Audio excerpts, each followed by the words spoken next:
Welcome, God. Welcome to the Tom Tombika Unplugged podcast. I have another episode today. We are going to be looking at Candice Owens' latest interview. She interviewed Nick Fuentes. So we are going to look at the Candice Owens and Nick Fuentes interview. Yeah.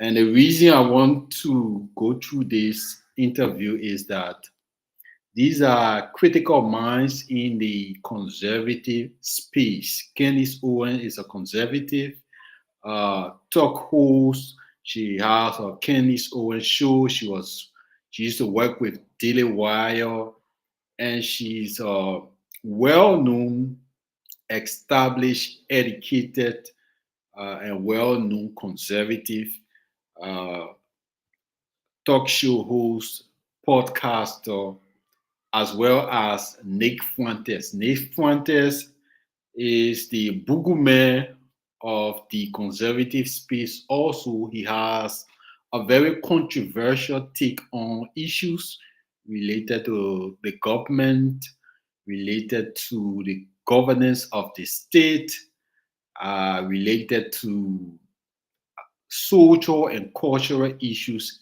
in the United States of America and global conservative spaces. And so this interview, Candice Owens did the interview, I think about 2 or 3 days ago.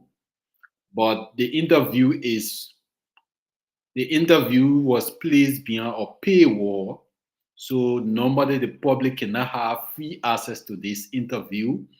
But another YouTuber was able to go to Candice Owens' website, and through the website, she was able to broadcast the interview on her YouTube page. And so that's the interview we're going to go through tonight. Uh, Due to the very controversial takes of Nick Fuentes, uh, is quote unquote risky to have his opinion shared maybe on platforms like Facebook, YouTube, uh, Rumble is adequate for Nick Fuentes' view because Rumble is like a freedom of speech platform. So most step of freedom of speech is allowed on Rumble, but for Facebook and YouTube, you might have some violations. You might have copyright violations. You might have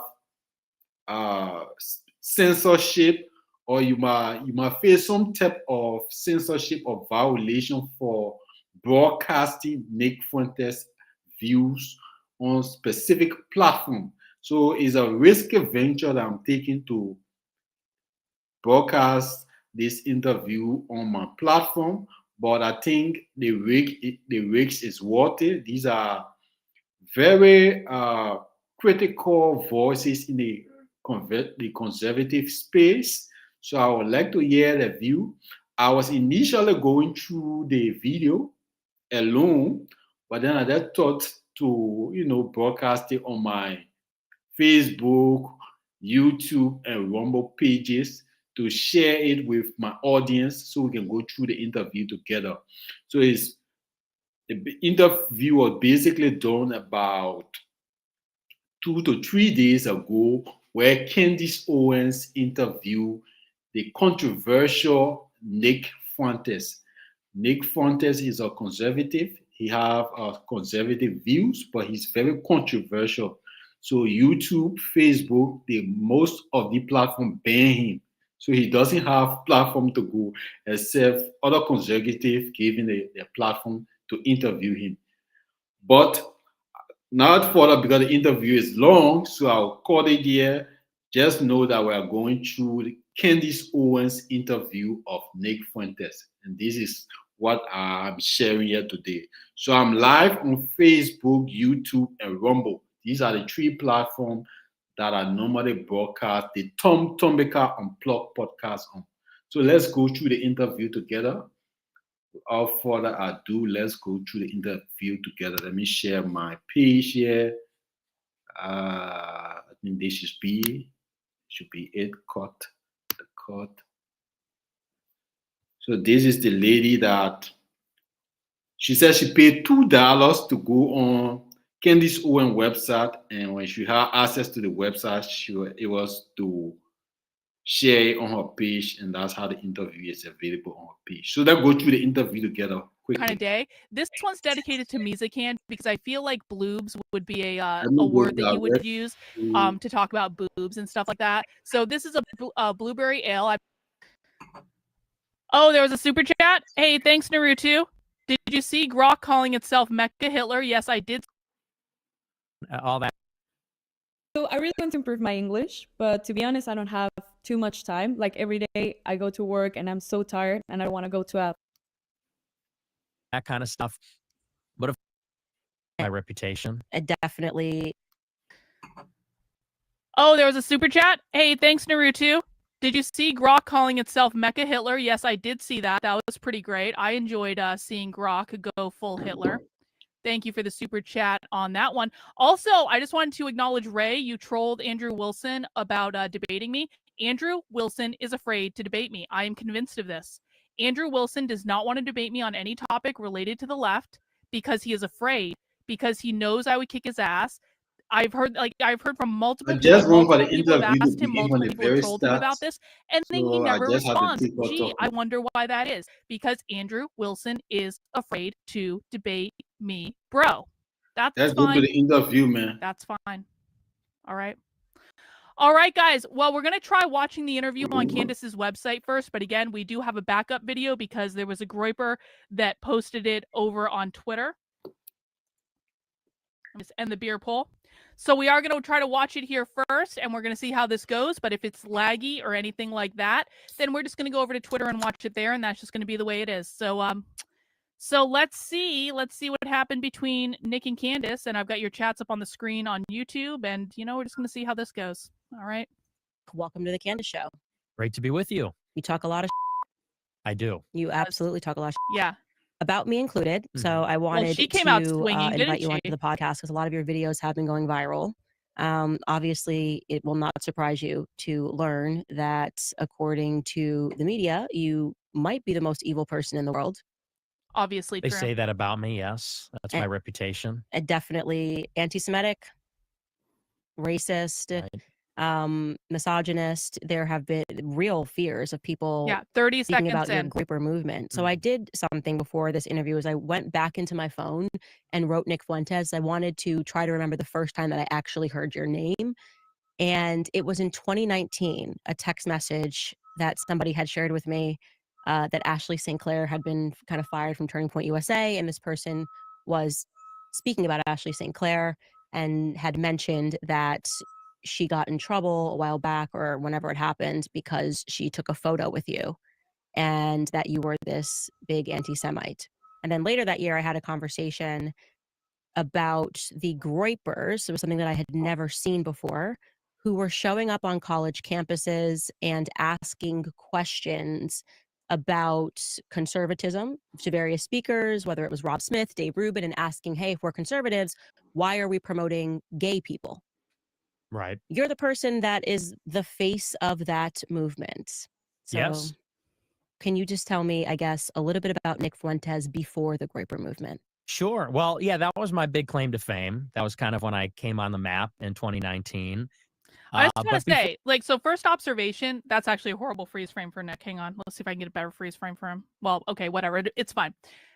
Nick is actually looking very thin in this interview, and I know Nick's been complaining lately because he thinks he's getting fat. I actually think he looks very thin in this interview, and I think that is a Nick W.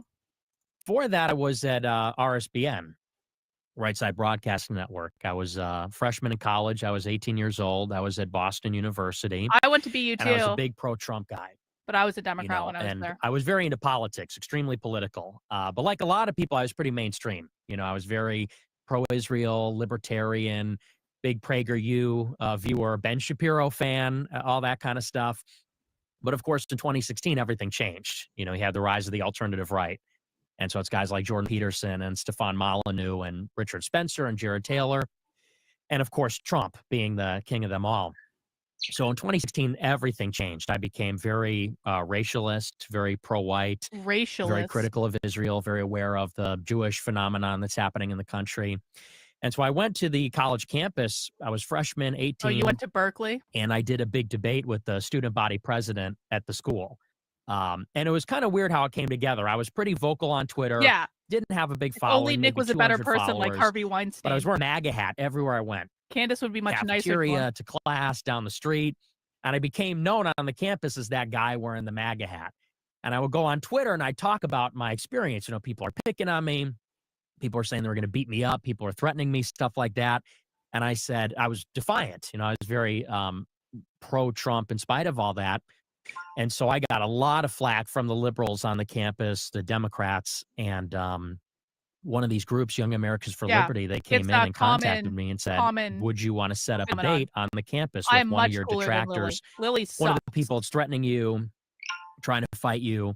And I said, yeah, I'd love to do that. You know, I had been a broadcaster in high school. So I said, yeah, let's set something up.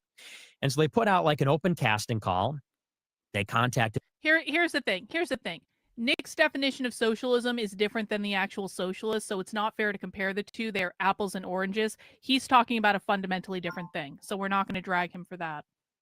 A bunch of the people that had been talking trash about me, and they said they'd like to set up this debate, and they found the student body president. He was like a senior, and he was like some Democrat socialist or something, and I didn't even know the guy. But they set up this live event, and like 300 students came to it. It was like a big deal. And actually, someone you know, Cassie Dillon, who's now known as Cassie Akiva. At that time, she was a fellow at Daily Wire. She was like, I guess she was working there temporarily. They had taken her to Israel. She had been there a few times, and she was studying at Mount Holyoke in Western Massachusetts. And she was involved with some of the campus groups, so she went to the event. And she live streamed it on Periscope at that time. And I didn't even know her. I had heard about her. I had seen her on Twitter. And when the debate finished, she came up to me and she said, oh my gosh, I just streamed that. You had 30,000 people watching. She goes, Ben Shapiro watched it. Milo Yiannopoulos watched it. She said, and you've got a bunch of different job offers. And we do a little post-game interview. She's asked me questions. And the last question she asked me, which is like the big setup for my whole life, she said, I just got back from Israel. She said, would you ever take a trip to Israel? Because I think you'd love it and so on. And, you know, I sort of knew what was happening with Israel, but not 100%. And I said, yeah. And I said, it sounds interesting, but I think I have everything I need right here in America. And she goes, oh, okay. She wraps up the interview and she gives me her card. We exchange information. I get involved with her. She was involved with RSBN. And if you know, that's Right Side Broadcasting Network. They did all the Trump rallies during the election. And when the election ended, they said they were going to start up a bunch of original programming. They had Mike Cernovich, Bill Mitchell, a bunch of these guys that were on Twitter. And she had a show. It was called Raised Right. And so she contacted Joe Seals, who's at RSBN, and she said, you know, I saw this guy give the speech. He's really great. He debated this guy on campus. We should give this guy a show. And so I got in touch with them. We got to talking. This was around the end of 2016, beginning of 2017. They said, you know, what do you want to call your show? I said, well, let's call it the Nicholas J. Fuentes Show. They said, that's too long. Nobody knows who you are. You know, we don't want that. I said, okay. They said, you need a different name. I said, all right. So I watched the Trump inauguration, which was January 17. And he said in the speech, he said, a new vision will govern our land. It's going to be only America first. And I said, I like the sound of that. I said, we'll call it America First. Oh, it's a really good name. How old are you exactly at this time? I was 18. 18. Okay, so all of this sort of happened 17, 18 years old, or this all happened very quickly at the age of 18? Right. Okay.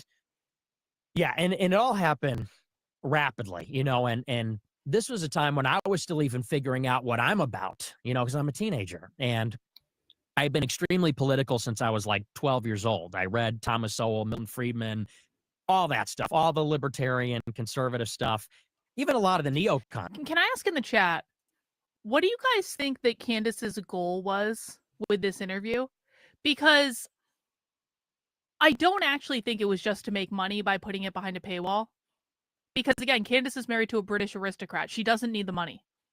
So what was her goal with interviewing Nick? Was it just because she was pissed off at Nick and wanted to call him out directly on things that she was pissed off about? Was it to do something else? Because, well, I mean, so people are saying to grift off of Nick's audience. Well, yeah, maybe. Of course, that's always something that people are going to cozy up to Nick for, but it's not like if she's calling him, it's not like she's kissing Nick's ass, right? It's not like she's even, to the best of my understanding, and we're going to watch the whole interview, but she didn't even talk about things that are relevant, right? She just wanted to complain about things that Nick had said. And so she's going to piss off his fans when she does that. I don't know. Maybe we'll see. Groiper not Groiper over on, or Goiper over on Rumble says Owens wanted to prove Nick wrong by platforming him, but she had to paywall him because she's still cucked. Yeah, like again, like part of the reason I'm streaming this is I think it's absolute bullshit that Candace put this behind a paywall. On stuff, honestly. I was kind of all over the place. And I started to get red pilled. You know, I started to go on 4chan. I started to go on far right Twitter. I started to get into some of these more interesting ideas. And I wasn't sold yet. That's sort of the thing, is I was sort of in this questioning phase, not sort of innuendo, but questioning, you know, my political ideology. Like, you know, I had these libertarian priors, and I had this kind of pro-Israel bent because that's just what there was on the internet at that time. All of the online content, it was PJ Media, which was Shapiro and Bill Whittle and Andrew Klavan. It was PragerU, Breitbart. That's what there was. But then in 2016, you had this alt-right movement, and suddenly you had all these other people that were in the conversation. Like I said, these guys like Jared Taylor and Sam Francis and a whole other crew. And so I really was open-minded and questioning what I really believe. And so that's really when I came into conflict with this establishment, you know, something that I sort of began to figure it out and started to pay the price for this line of inquiry. And so that first conversation I had with Cassie Dillon, it prefigured kind of like my entire adult life until this point. And at that time, in the early months of the Trump admin, I was doing some digging on the Israel situation. And there were some notable news stories with Obama and then with Trump that made me ask some questions. You know, in December of 2016 during the lame duck. Hang on. I'm sorry. This is absolute bullshit. I'm literally watching Nick on YouTube right now, and it's going to be fine. I have watched Nick on YouTube over and over and over and over and over again. Candace is being a massive coward by not putting this on YouTube. Candace literally did an entire series about how the wife of the president of France is a man. Candace literally tried to rehab Harvey Weinstein. How many crazy... Candace did that thing with the USS Liberty. How many things has Candace put on YouTube that are probably way more controversial than anything Nick is going to say in this interview? Obama declined many to people have veto put Nick on YouTube. in the Security Council a resolution condemning the settlements in the West Bank. And everybody called him a Jew hater for doing that. They said he was an anti-Semite. And I said, well, wait a second. And I was a big conservative. I didn't like Obama. But I said, wait a second. I said, it is the official policy of the United States since 1967 that we're against the civilian settlements. Every president, Republican and Democrat. I said, and all Obama did, he didn't even vote no. He didn't veto it. He didn't vote in favor. They voted present, and they allowed the resolution to pass. I said, that's consistent with our government's policy, the American policy. Obviously, Israel and America don't have the same policy on everything. I said, but now you have Fox News and Mark Levin and all the usual suspects are saying he's an anti-Semite and a Jew hater because he merely advanced our own position. I said, isn't that a bit of a double standard? Isn't that hypocritical? I said, and you know what it sounds like? It sounds like the left. You disagree with the left on race, and they say you're a racist. You disagree with the left on Islam, you're an Islamophobe, and all the rest of it. And so that was something that really set off an alarm bell. I said, something's not right here. And I wrote a big article about it on my blog. A couple months later, guess who comes to town for Trump's first visit from a foreign leader? It's Bibi Netanyahu. That was the first foreign leader that he hosted at the White House. I didn't know that. And Netanyahu goes up there. They do a joint press conference. And Trump turns to him and says, I need you to take it easy on those civilian settlements in the West Bank because it's a big liability for us. Netanyahu goes home and authorizes the largest expansion of the settlements in Israel's history. Wait, that's super interesting. Is that on camera? Yes. And secondly, on the settlement issue, are you both on the same page? As far as settlements, I'd like to see you hold back on settlements for a little bit. We'll work something out, but I would like to see a deal be made. I think a deal will be made. BB and I have known each other a long time. A smart man, great negotiator, and I think we're going to make a deal. It might be a bigger and better deal than people in this room even understand. That's a possibility. So let's see what we do. Let's try it. Doesn't sound too optimistic, but that's says good negotiator. That's the art of the deal. No restarting That's it. interesting. I Sorry. didn't know that. Yeah, and it's pretty obscure because, Denied. if you're not watching this stuff day by day, it kind of slips through the cracks. But that was her first foreign visit. I remember it very distinctly. And so I said to Cassie Dillon, So you're just more dialed into it at this time, because I was paying attention to politics, definitely, obviously, because I was kind of getting kicked over the BLM stuff, but I would have never tuned into that because we weren't really confronted with the alliance as much in Right. 2016, but you're kind of dialed. For anyone who might be curious, hang on. I stream Monday through Friday at 5 p.m. Eastern Time. I also do Saturdays at 6 p.m. for Socialism Saturday. That is the normal streaming schedule. in, and you notice this moment, and BB just kind of says F you to Trump and proliferates it further. right, exactly. And I was paying attention because I was really big into foreign affairs. I was a big Model UN kid in high school. That was like my thing. So I was really focused on all that. And I just pay attention. I ask questions. I noticed the patterns, so to speak. And so I had, at that point, I became friends with all the Daily Wire people. There was Cassie Dillon, this writer named Elliot Hamilton, a writer named Aaron Bandler. Those guys were Jewish, and I think they had visited Israel a lot. They were involved in Jewish groups. Hey guys, can you guys mount the like button for me, please, if you're watching on YouTube? If I look over and I see a shocking disparity between the number of people watching and the number of people who have liked the stream when I'm risking a copyright strike for you guys, can we get the likes up? Come on, get the likes up. I'm not asking for a lot. I'm not even asking for super chats. I know you're here because you want to watch it for free and you don't want to pay the $2. Just like the fucking video, okay? I thought they were my friends, and they were talking about, they were setting me up with a writing gig at Daily Wire. They basically did like a preliminary interview. They wanted me to work over there. And I did a lot of collaborations with them. I gave them interviews for articles because I was like a campus team that was pro-Trump and all that. It was big fodder at that time for the culture war stuff.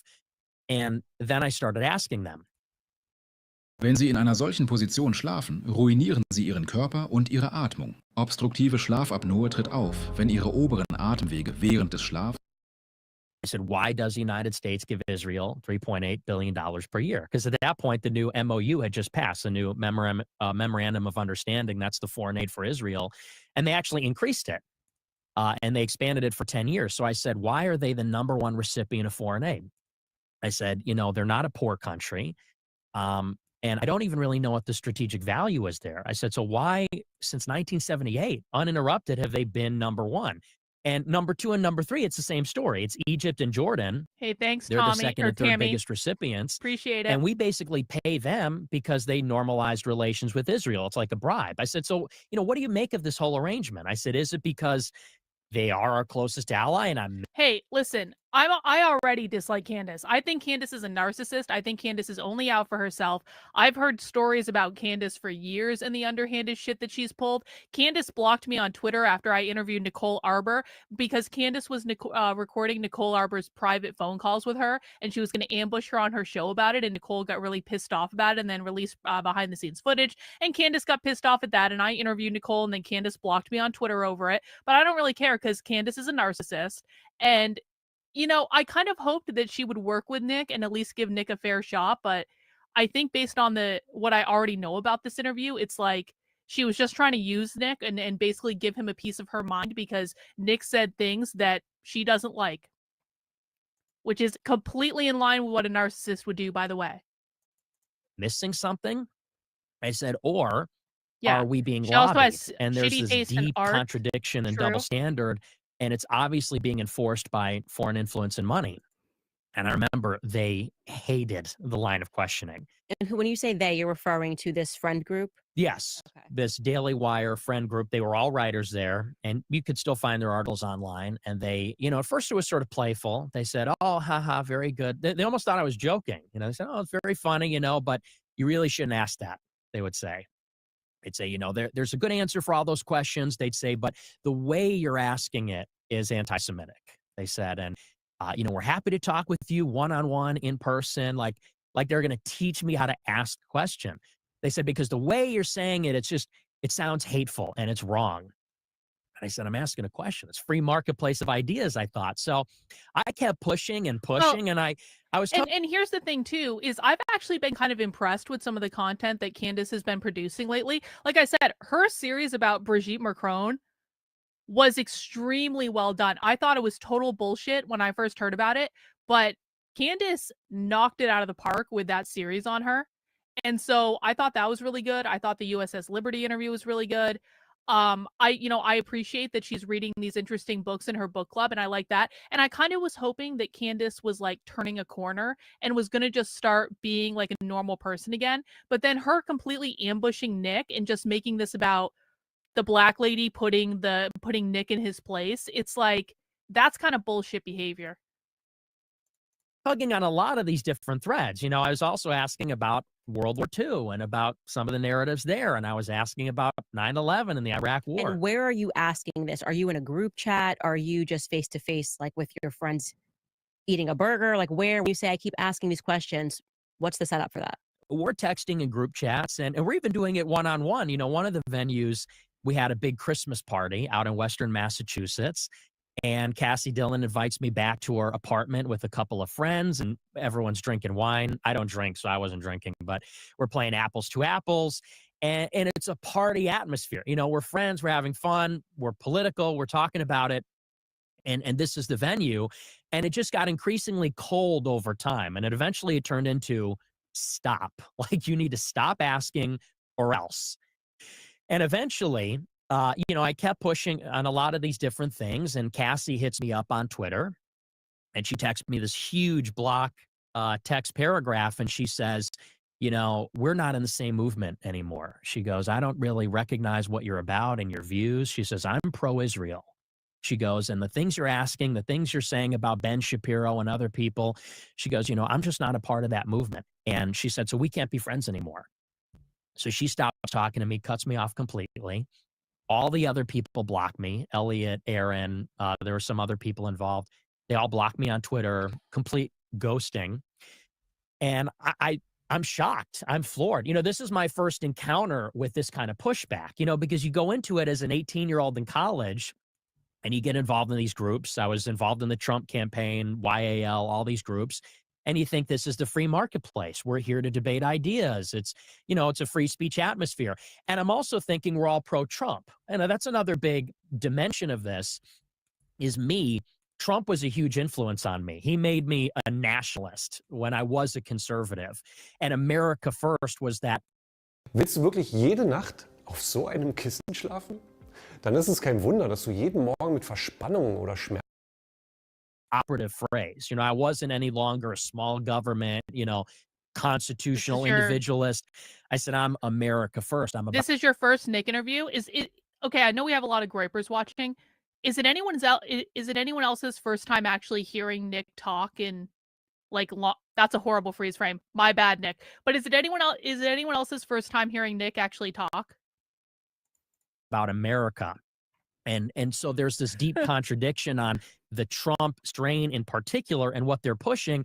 And I say really shouldn't be there. If we're America First on China, Mexico, Russia, everybody else, NATO, why aren't we America First on Israel? So this was deeply disconcerting and weird and disturbing to me. And I was honestly just taken back. I was like, why are my friends now turning their back on me because of a disagreement? Well, fast forward. I'm doing my show on RSBN. This is in my second semester, so this is winter and spring 2017. And I'm doing the show. The show's going okay. I'm not getting great viewership. Nobody was. And I get a call from my boss, Joe Seals, who runs RSBN. And he goes, you got to keep this between us. He says, but did something happen between you and Cassie? because she's still doing her show too. I said, yeah, we had this falling out, blah, blah, blah. He goes, she's been calling me every day for the past 2 weeks. He goes, and Okay, again, to everyone watching, this is my fucking channel. If you don't want to watch a reaction video, then go watch the interview somewhere else. This is true on YouTube. This is true on Rumble. This is true on Kick. This is true on X. If you don't want to hear me talk, then go somewhere else. It's really not that fucking difficult. If you are so stupid that you cannot find a copy of this interview to watch on your own, that is not my fucking problem. This is my channel. I will interrupt anytime I want to. I'm under no illusion that most of the people watching this right now are ever going to come back. We're all just here right now because we are. And there's the door. Get the fuck out. she's telling me, well, Nick said this on his show. Isn't that so racist? Nick said this on his show. Isn't that so hateful? That's not conservative. He says, and she's been trying to get you fired, calling me literally every day for 2 weeks. I said, wow. I said, I can't say I'm surprised. I said, she gave me this very cold, standoffish thing. She blocked me, all the rest. He goes, not only that, he's a pastor. He says, she's talking to me about converting to Judaism, which of course she now has. Fast forward all this time later, about a year ago, she marries some Israeli guy and she converts to Judaism. But he goes, I'm a Christian. He's an evangelical pastor. He says, and I'm trying to talk her in off the ledge. I don't know what's gotten into her, all this. And so this was how my college career began. That's sort of what created me. And then for the next 3, 4, 5 months, my life turned upside down, where it was these people like Cassie, this guy Cabot Phillips. I think he was a Campus Reform. I think he might be a Daily Wire now. His father, Tim Phillips, ran this big nonprofit, Americans for Prosperity. He's friends with Morton Blackwell from Leadership Institute. This guy was coming at me. He was on me all the time on Twitter. And these people were just pushing this line. Nick Fuentes is alt-right. He's a white nationalist. He's a Jew hater. He's an anti-Semite. And, me at that time, as an 18-year-old guy, I'm thinking I'm just asking questions. I'm just doing what we're supposed to do. It's free speech. I'm America first, the rest of it. And then the first big hit piece was actually written about me by Media Matters. Come to find out, Media Matters sourced the material from Cassie Nick Dillon. is being She sent one super of my clips. respectful. And I'll admit, it wasn't the finest clip. I stand by it, but it was, the way that I said it was sort of unfortunate. But she took a clip from my show. She sent it to Media Matters, and they did this big hit piece about me. And then I had the left breathing down my neck, Right Wing Watch, Media Matters, all the rest of them. And this was kind of like the launch of my career. They were trying to throttle me in the crib. So how do you know that Cassie sent the clip to Media Matters? This was told to me by Joe Seals. Okay, got it. So she was sending around clips from your show. Right. And that's their move. That's what they do. As you know, and the show wasn't even big. I had like 100 live viewers. I would get 1,000 views per episode, but they were on top of this. And even Ben Shapiro, he quote tweeted one of my tweets. Just for the record, I am okay. This is my opinion. Allegedly, maybe. I'm not 100% sure about this. I'm expressing an opinion.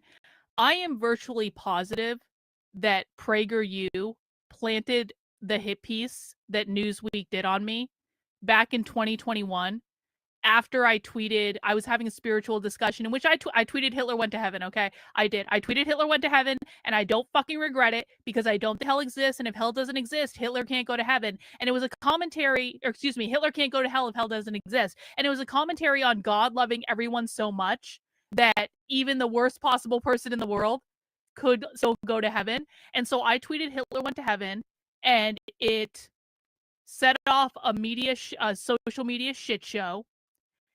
And I am almost positive that PragerU planted a hit piece on me as a result of that one single tweet that was taken out of context. And that's always fucking pissed me off. PragerU can go fuck themselves. Doing a PragerU video was the worst decision I ever made. when I got thrown into the conservative media sphere by far. I wish I had never fucking made that video. It was a giant fuck off mistake. I didn't know, okay? I didn't know. I didn't know what I was getting myself into. I didn't even give a flying fuck about the Jewish shit or the Israel shit. I literally had no idea. So they can all go fuck themselves. And said, because I said something to the effect of, if you're Mexico first, live in Mexico. If you're China first, live in China. If you're Israel first, live in Israel. And he quote tweets me on Christmas Eve and says, well, that's the surest sign you're an anti-Semite, is to accuse a Jew of dual loyalty. And I'm sitting there like, it's true. You do Wait, have dual you're an loyalty. You're anti-Semite going if to you sit say there and say someone's you a citizen don't? of Israel? So this was like it's maddening. It's literally will drive you crazy, because by definition, it's gaslighting, because you see it. If you're a logical person, it's obvious. And, this is something that maybe is helpful to explain my mindset. I'm waiting for someone to prove me wrong. I'm pushing on all these narratives, the foreign aid, the Iraq war, all of it.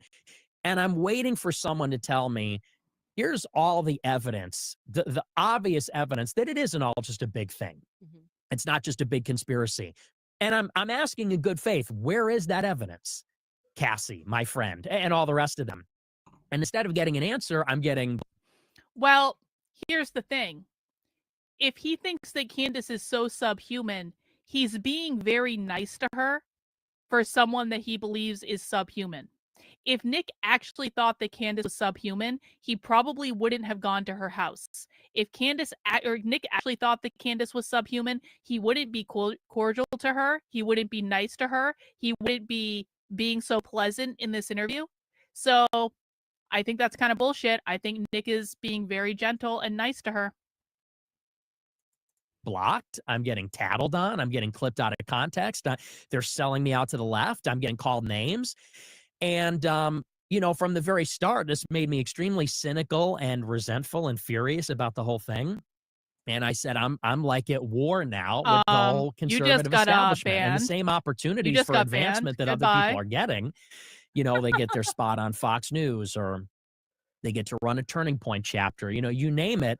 I'm now being closed off because there's this smear campaign now going on behind the scenes of powerful, connected people at Daily Wire, a whisper campaign telling everybody this guy's anti-Semite. And this went on really for many years, goes on until this day. But that was sort of my origin story. That's how I got started. Okay, so you were 18 years old when that happened. How old are you now? I'm 26. Okay, so that was a long time ago. Yes. And since then, would you say that going through that period of being rejected when you were literally just asking questions from people who were your friends and then kind of sold down the river, did that then make you go, okay, no, actually, I do hate Jews because of what you're doing to me? I'm now responding, and my response is, I hate you all. No. I mean, okay, so I've been listening to Nick for a while, and I've never heard him actually be hateful towards anyone. But I will say this, again, I've been on the receiving end of some of the same stuff that Nick has had to deal with on a much smaller scale. Nick has had to deal with this stuff on a significantly larger scale than I ever had, and I don't know how he did it. I really don't. I don't know how Nick survived the amount of shit that's been thrown at him since he was 18 years old. But I'll say this, my life has gotten pretty fucked up in the last several years, ever since I got into this politics stuff. And every single time, literally every single time that something fucked up happens to me, there is a Jew at the center of that thing. Every single time. Every single time I've gone viral on the internet for something that was taken out of context or bullshit, there's been a Jew at the center of that thing. Every single time I have been the target of a smear campaign, there has been a Jew at the center of that thing.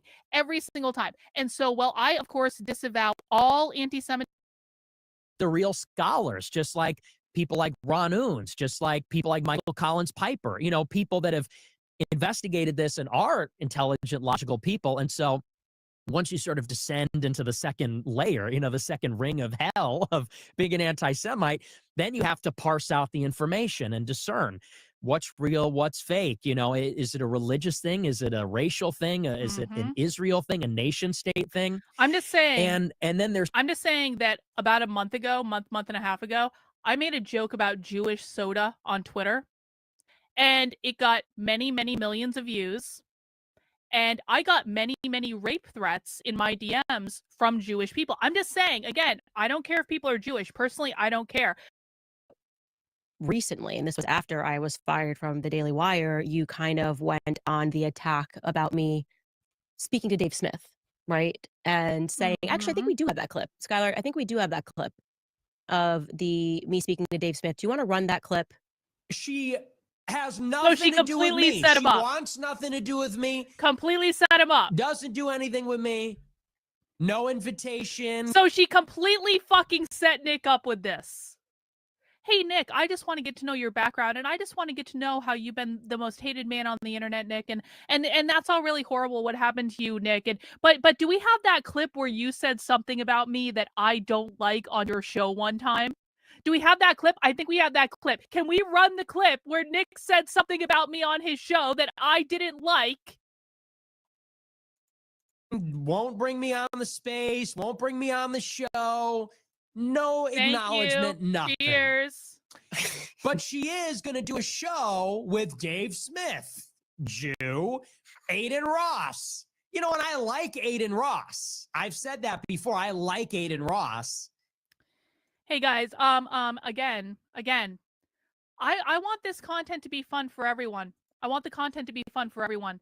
And that's why anytime from now on that I see comments like this in my chat, I am banning you, so you shut the fuck up. You are in my fucking house. I am the queen fascist bitch of this YouTube channel. You do not fucking control me. If you want to watch the video on your own, go fucking watch it on your own. Go be a man and find the file on your fucking own, or go to Candace's website and pay the $2 fucking because you're in my house right now by my consent, and I don't want to see this shit in the chat.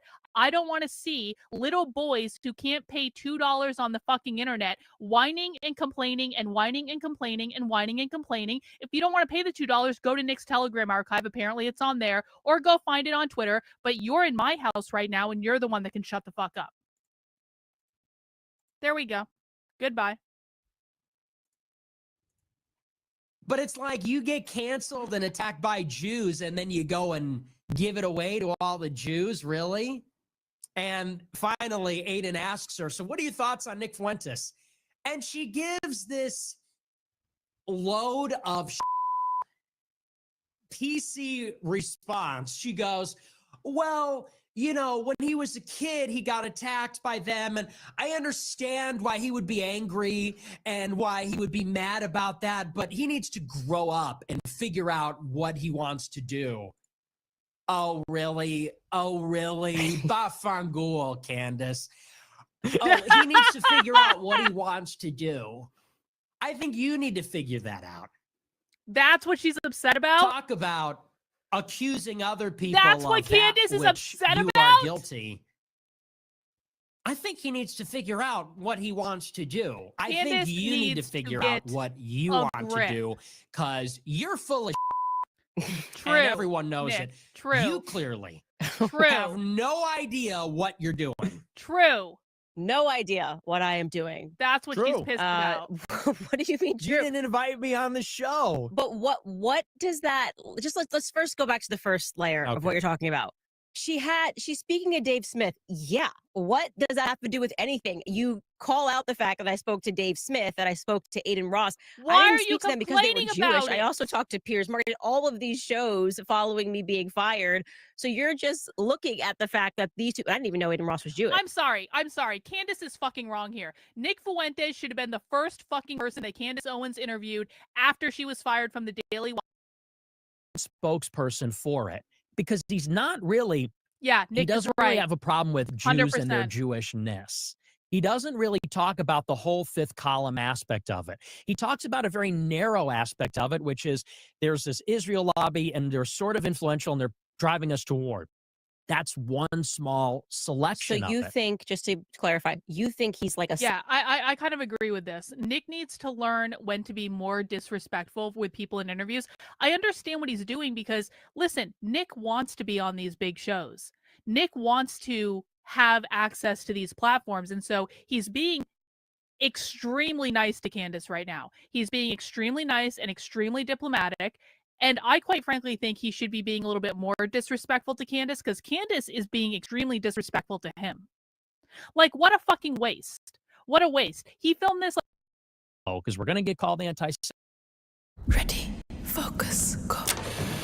Ready, focus, go. Ready, focus. Anti-Semites. If we bring on a guy criticizing Israel, I know we'll bring on a Jewish person, because then we get to say, Yep, I'm not an anti-Semite. Here's a Jewish person saying this. And here's the But reason. that's not why I had Dave Smith on. Actually, Okay. I had him on my podcast before I even left the Daily no Wire. one We had a cares, 3-hour Candace. conversation No about one talking about fucking war. cares. And Why truly, are you because I think it's wasting important for you this to hear this. I think time? sometimes you internet too hard. The way Absolutely. the way Oh that my Dave Smith God. came onto our podcast on Daily Wire, he wasn't even on my radar. Skylar, who you just met, the producer, was a massive Dave Smith fan for years. And just kind of like what the libertarian debate was that was being had. He said, you got to check out this guy, Dave Smith. I was like, cool, book him. Let's get him on the show. And it was my favorite podcast that I did at Daily Wire. Mhm. So I just liked him. Okay. That's it. There was no incentive of like, well, let me get this guy on again. I was like, can we create the magic of what we spoke about war? Because I'm kind of falling, I guess, down the rabbit hole and learning a lot. And he had a lot of information I didn't know. Yeah. And that was it. So there was nothing behind it. So when I hear you say it, I'm like, okay, are you interneting too hard? You know what I mean? Yeah. A little bit. Do you think that you can kind of believe your own ideas? And look, we're all guilty of that. No, But and look, I mean, I'm going to stand by my point here, which is that me and Dave Smith are not ideologically on the same page, and will never be, because I am a Catholic and he is Jewish. Because he is Jewish, he still has affinity with Jewish people. And so my end game is to say, look, Thomas Aquinas said Jewish people should be basically in. Groiper Not Goiper on Rumble says, yo, Carlin, thoughts on Ian Carroll? I think it's very suspicious how quickly Ian Carroll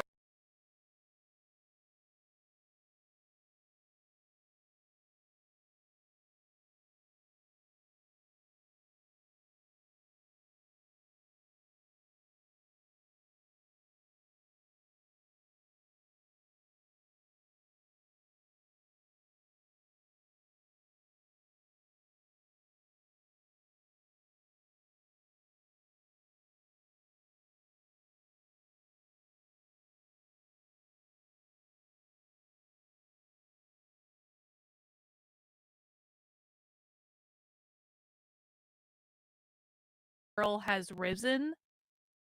And I don't like, you think it's because they're watching your show and they're going, he's got it right. Let me give you a direct answer about the first part about Dave Smith. Just because he's born Jewish. What did he say when he went on Joe Rogan and he debated, what's the guy's name? He debated the British guy. Douglas Forget Murray. Douglas Murray. Douglas Murray. Mhm.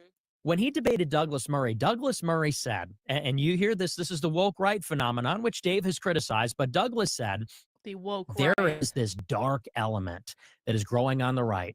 They're Holocaust deniers. They hate Jews. They would, if they slip on a banana peel, they blame a Jew, and all the rest of it. Dave Smith said, I agree with you. Those people are a problem. I'm against Holocaust denial and all this sort of stuff. Joe Rogan went on the attack against Jake Shields, who's a friend of mine and a fighter and a boxer. And you see this over and over and over again with people like Dave Smith and even someone like Daryl Cooper, who's not Jewish. And you know, I talked to Daryl recently and we kind of made amends, but Daryl Cooper put out an article on a Substack saying the same thing. He said, I started talking about the Jews. I opened up this can of worms. Now that's all people want to hear about. He said, so I'm done talking about it because, you know, there's people that can't handle it and they're taking it too True. far. And Yep. when I hear that from Daryl Cooper, when I hear that from Dave Smith, when they say Israel's our satellite, our aircraft carrier, I say something's not right here. There's clearly a subtle difference here. And that has a lot to do with, you know, maybe Daryl Cooper not being a complete radical. And I think that has a lot to do with Dave Smith being Jewish, because he says that his ancestors died in the Holocaust. Now, I don't think that he'll ever be able to say the way that I can, you know, that maybe the Holocaust wasn't legitimate, or, you know, maybe there's Disavow, more to the story on World obviously. War II. Obviously, hang on. I'm on YouTube. Obviously, the Holocaust happened in exactly the way we were taught in school. No less than 10 million Jews died in the Holocaust. Hitler was the worst person that ever lived. Just in general, feel like I was that person for BLM. And I'm genuine. I was totally genuine. And that was kind of my wake up call. BLM. I didn't really accept the victim narrative, maybe a little bit like you, naive, walked into it like, oh, I'm just not going to support this thing. And I don't really want to be a Democrat. And then I dealt with the full weight of an attempted cancellation by the left at first. And kind of like, she's, the token for the right. And people saying, well, they're only platforming her because she's a black person that agrees. And to some degree, maybe that's true. Like, obviously, Yeah. like there is an element of tokenism, but I'm saying what I believe. Sure. I was saying what I believe. And I don't doubt his sincerity. I don't doubt his sincerity at all. So why problematize it? That's what I'm trying to get to. So Yeah. it's then he's out there It's like, having to fight. okay, Candace, Dave Smith is your friend. We understand. We get it. But like, has Candace ever bothered to watch Nick's show in her life? Idea, and again, intentional or not, that we need permission from a Jewish person sitting there so that we're not real anti-Semites to talk about the issues. And I also disagree with Dave Smith on the extent of it. Now, maybe he fundamentally disagrees. I'd love to talk to him about it. That'd be fine with me. But it does come from a place of disagreement. Okay, guys, we got to do another pause because there is still there is a shocking disparity between the number of people watching on YouTube right now and the number of people who have mounted the like button for me. So cry about how you are a poor victim of the internet forever. The moms super chat into the show all the time. Nick has a great relationship with the moms. I'm sure he wants Responded to somebody saying, your channel said we're going to. Candace explicitly said it. Does everyone else remember that one really crappy manner spoke about that on your show, something that I was privately going through that is still lasting. Okay. I have a lot of stuff going on in the background. And I was just like, what kind of person is this? Like, like I'm Hey, fighting thanks, for my Andre. life. I'm being attacked by Zionists. I've just gotten Yeah, fired. I have kids at untrustworthy. home. Exactly. I mean, at no point do you just go like, and Untrustworthy. then you knew that I had some legal stuff, drama going on in the background. At no point you just go like, maybe she genuinely just like, or I'm just going to reach out to her and say, hey, we're already talking. Do you want to maybe collab down the future? That's the adult thing to do. And going to your point, when I said he's always invited to anything I do, I literally had not invited Dave Smith. I would just, Yeah, I know. I had not invited him. I was just saying, if he wants to jump on and say, let me on, I'll let him on. That's Okay, it. Yeah. Well, and here's the thing. I think that you can't have your cake and eat it too. Okay. Because you also went and said, I've never spoken to Nick Fuentes before in my life, but that was a lie. Okay. But I think this is that is also a horrible phrase. Hang on. We're doing Nick better than that. Okay. This is also a great question. Why in the ever-loving fuck is this interview all about Candace Owens and Candace Owens' feelings?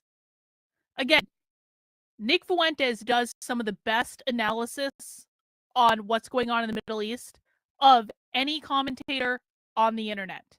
And he's able to break it down and explain it in a way that is really useful and really good information for normal people who, like me, may not pay attention that much to what's going on in the Middle East unless I absolutely have to. And Candace is just wasting this entire interview talking about her fuck. Nick, please be forthcoming in the video that I plan to put behind my paywall on my website so only my fans see it. Please be forthcoming, Nick. You can be understand what I did wrong by saying that I don't know you. What do you want me to say? What was Make it? up? Well, once again, we're kind of massaging the words. You said we never talked. I know nothing about him. I don't know him. When we had talked, and then you went and changed the statement and said, "Oh no, you gotta we pull it talked up. one You gotta time." pull it up. Okay, Come on, you gotta pull it up now. We can't. I don't have it on me. I didn't know I was coming in. You said it wasn't an ambush. I didn't know I was being ambushed by you, bitch. You brought it up. You wanted to litigate the beef. I'm happy to do it. I don't have the receipts prepared, but we could do it. So bad. Perfect. I do not know Nick Fuentes. I don't know you. But you already know that. What I do know is that everyone can see what you guys are doing to me. Your pattern is well established. There were other and the statements world, besides hold this on. tweet. And the world is waking up to it. My crime is having stood up for myself against your network of smears. I'm responding to the ADL. The Groypers should never let Candace live down, ever. This is the biggest waste of.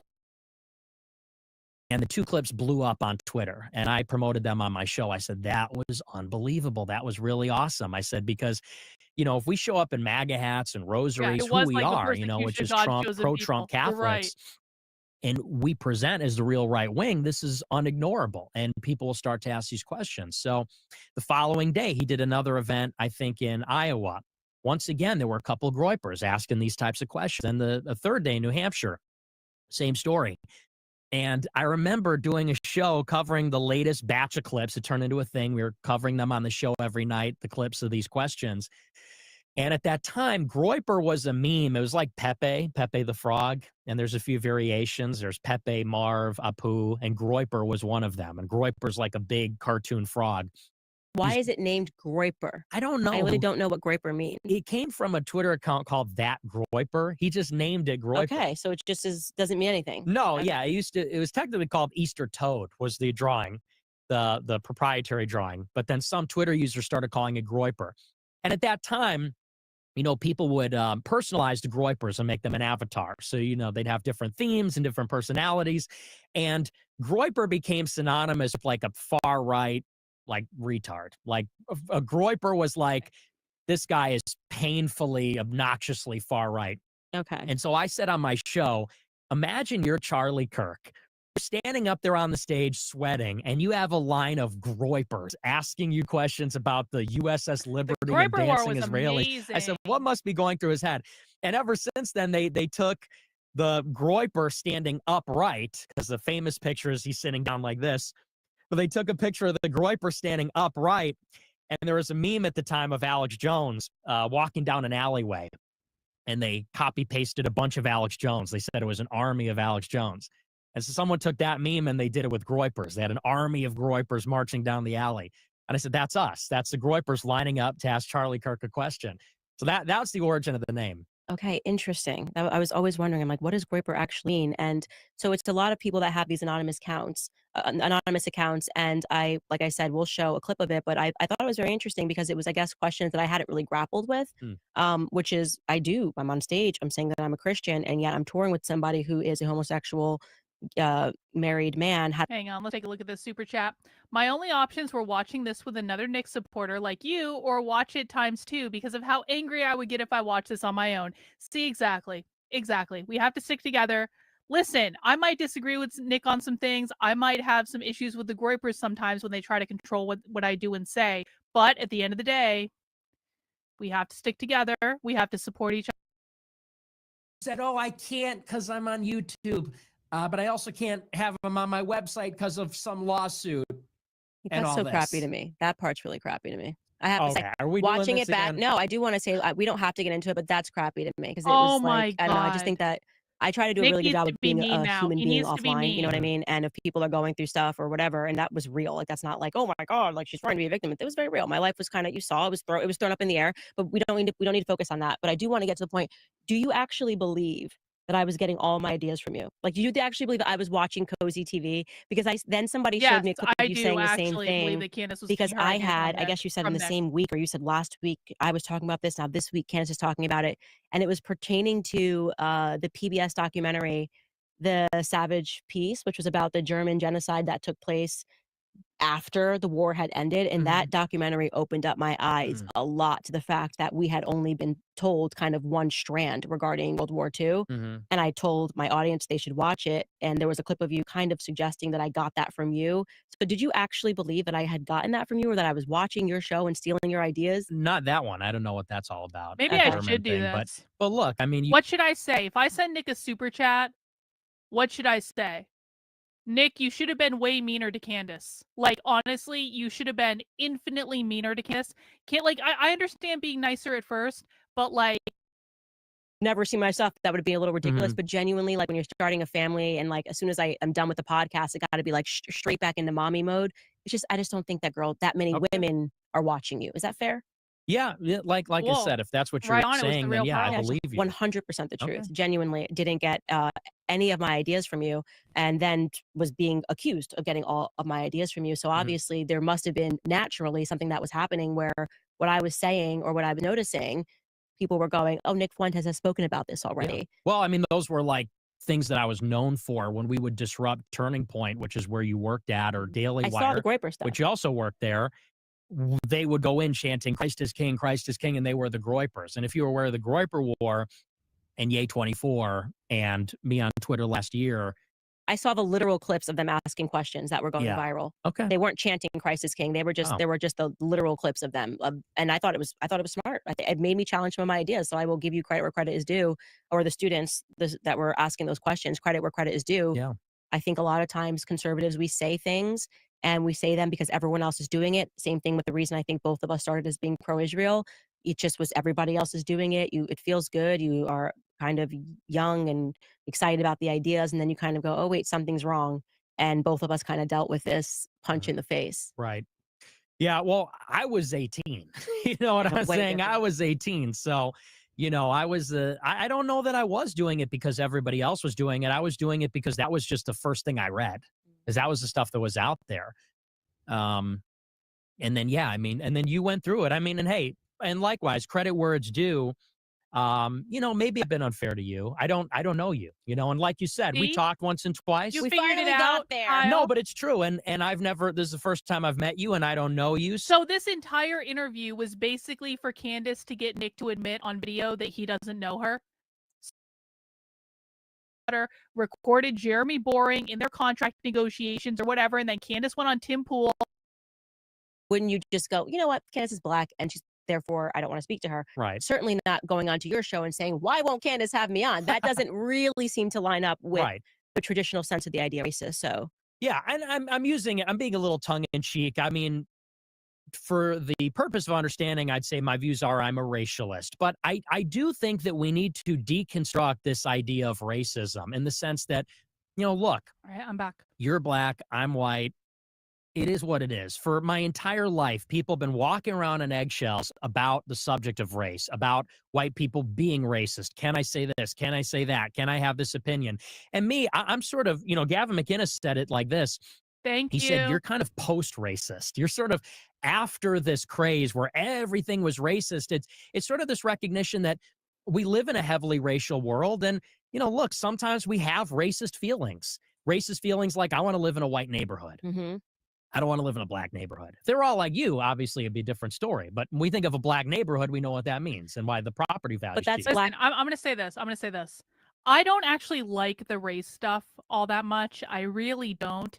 But I live in New Hampshire, and over the weekend, I went to Egypt out of Africa. Für alle, die smart sind, bei jeder Entscheidung. Und für alle, die statt dem Üblichen lieber mal einen anderen Geschmack wollen. Insalatissime Rio Mare. Viele kreative Rezepte in einer praktischen Bowl. Gibt dem Tag einen anderen Geschmack.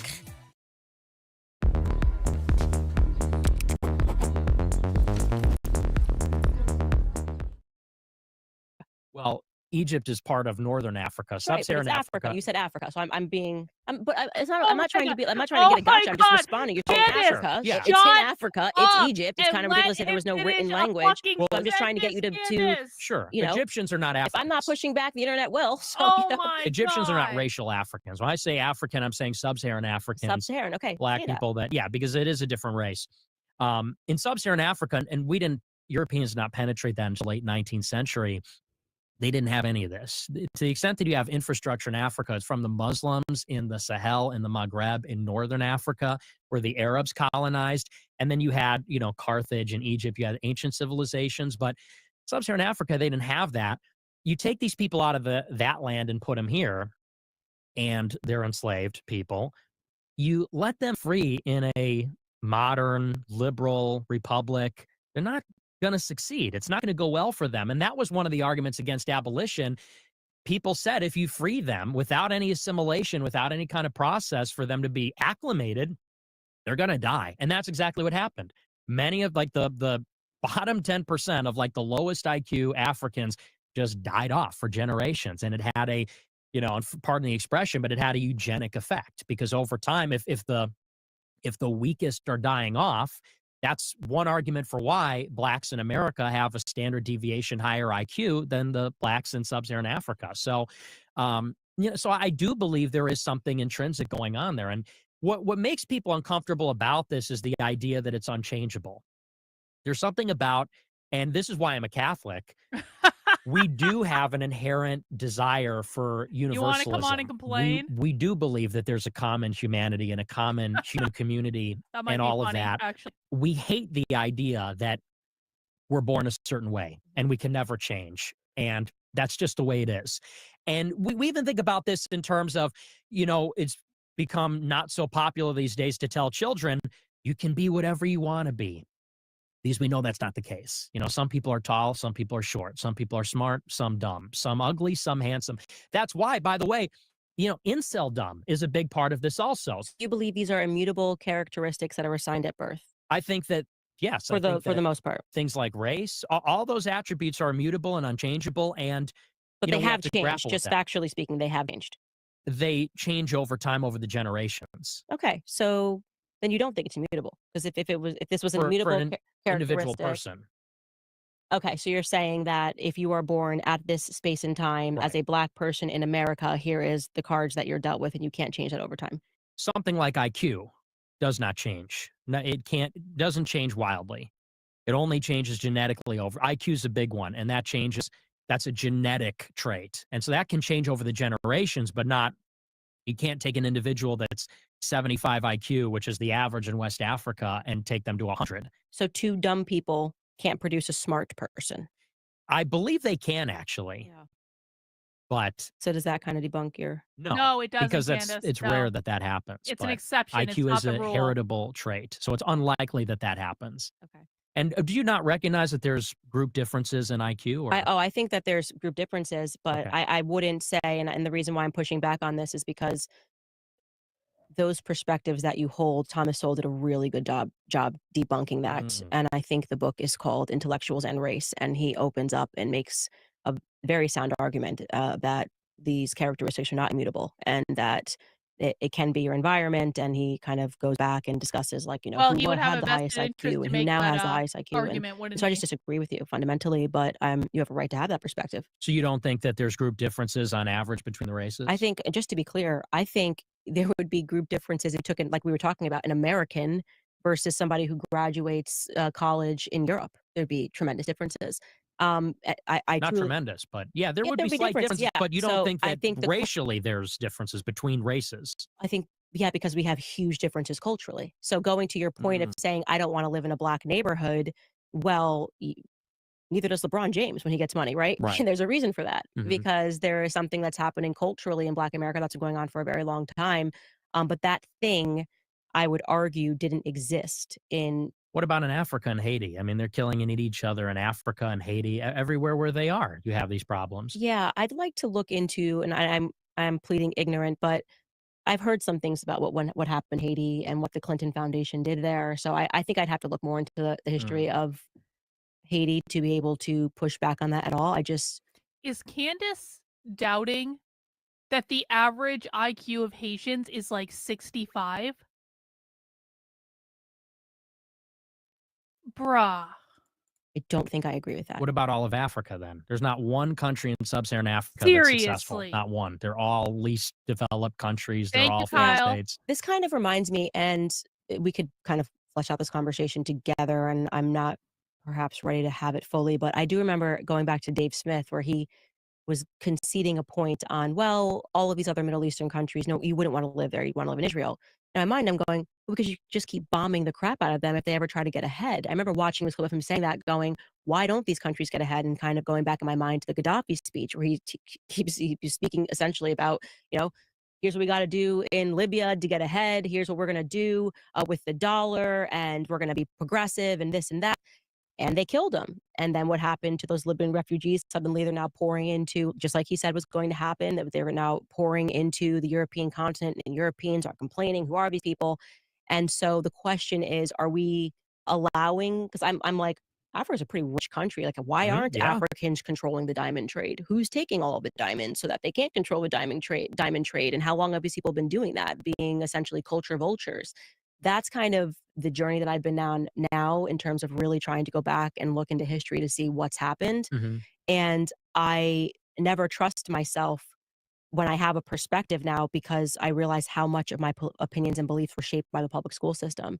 And so I don't think you're right. I think that there has been a very sophisticated effort to, just like you would say now, in terms of people that are intentionally attacking Anglo-Saxons. I'm just learning about that there were these books that were written to, we must genocide the Anglo-Saxons, that were going on for a lot longer than I realized.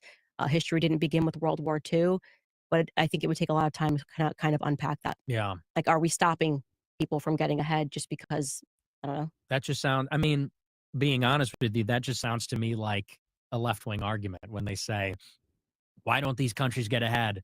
Colonialism. You're a colonizer. It's like, okay. Listen, I don't expect that Candace knows everything about everything. I really don't. I don't feel like I'm being unreasonable. Hey, thanks, Kyle. I'm a groiper. I love groiping. I love Carlin. Candace deserves thing. Yep. I just can't support her until I want call me. Bitch, we have a she said she was nagging Nick. Of information and so far in this interview, Candace has not availed herself of the immense amount of knowledge that Nick has. And maybe if Candace just, Nick, why do you think this? Nick, can you tell me more about this? Not trying to debunk him every step of the way to prove that she can. It's so ridiculous. You want a link? Okay, Pearl, I'll give you a link. Hang on. This is only for Pearl. Okay, no one else use this link. Oh God. What am I getting into now? All right, there's the link, Pearl. No, I think this could. I thought Pearl was still far behind though. No one else used that link. Come on, it's the honor system, guys. Come on.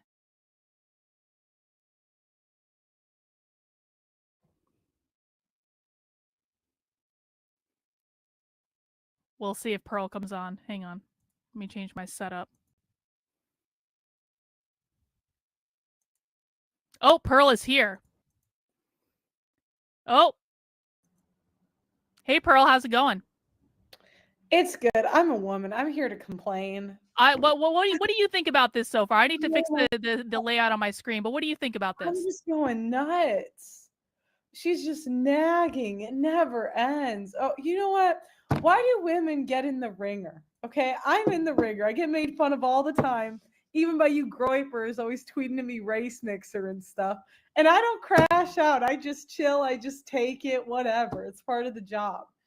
But when she said she was nagging Nick and she was saying, oh, I was going through this hard time. I had a kid. Well, then don't work. Why are you here? This is the easiest job ever. We get paid to talk.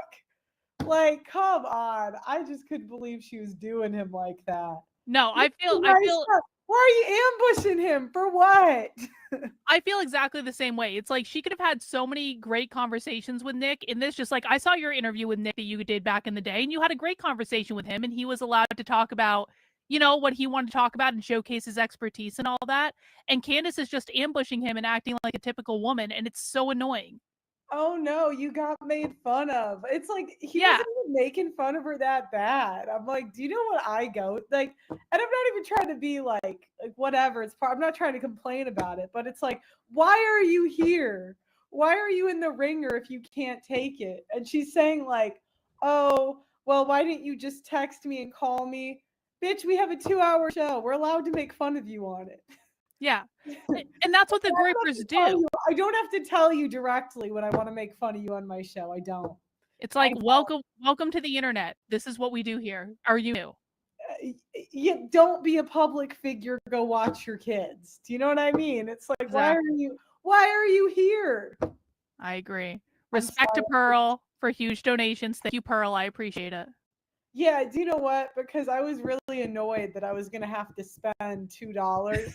Yeah, me too. I was really annoyed. No, I was annoyed because I really, ever since Candace did the Crowder thing, I just can't support her until I want the apology for Crowder to be as loud. I mean, she was trying to get, what kind of messed up woman says, you know what, they're going through a hard time as a family. Let me just invite the wife on the show to spill. If you look younger than your age, you might be one of us. If you've never broken a single bone, you might be one of us. Are they 2,000% smarter? Answer is no. Because if you look at the standardized testing, the top scores in the high school standardized tests are almost all Asians in math and science.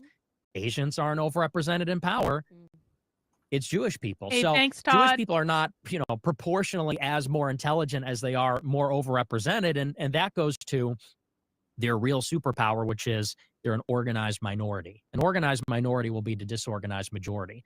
As far as Africa is concerned, they didn't have the wheel. We got there, they didn't have the wheel. And It's unfortunate. It's not anything that people are happy about. I don't believe that makes Africans inferior. But I do think that that explains their relative level of development that has been persistent over centuries, millennia. Yeah, I would probably just disagree with that point altogether.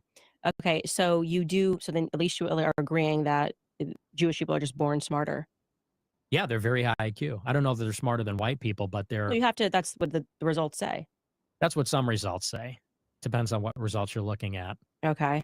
I thought that was kind of the, maybe I'm just reading it in one term, but I'm pretty sure that I read somewhere that like Ashkenazis have the highest IQs. They like to embellish that. And there's different kinds of IQ. I think Chinese people probably have the highest IQ, Chinese or Japanese. But how do you pick and choose what you believe and what you don't believe and then form a basis? Are Like, you well, I definitely serious? believe that black people are dumb. Are you serious? But How do you again, another perfect freeze frame for Candace. This is great. We're on a 2 for 2. How do you pick what you believe? How about you read a lot of books? Publishing agencies for a reason. You know this, I know this. You can't even get your book published. Right. If you want to get your book published because they're controlling the press, that's kind of been a running theme. Certainly was the reason why the Russian Tsar, they were pamphleteers at that time, but like certainly was the reason that he got overthrown was that they realized the power of the press. And so when people have perspectives like you and they're base it on like historical knowledge, this person invented the wheel, I'm like, I don't really know what's up and what's down, to be honest with you. I don't even believe in the moon landing. Tartaria. So, there you go. There's another one. There's something there. That's very funny. I would not kidding. Real offensive. But the point being is that, so the more that I learn, the one thing that I learn is that we know very little. And so I would never make a sweeping conclusion like that confidently. It could be that some groups are more evil. They're willing to do stuff that you wouldn't do. They're willing to take your entire culture, your ideas, and purport that it was theirs. And that's something that we're kind of tackling in book club right now because we're realizing that the elites very much believed in this sort of Kabbalistic sexual ritual magic, but actually they stole it from Egyptians.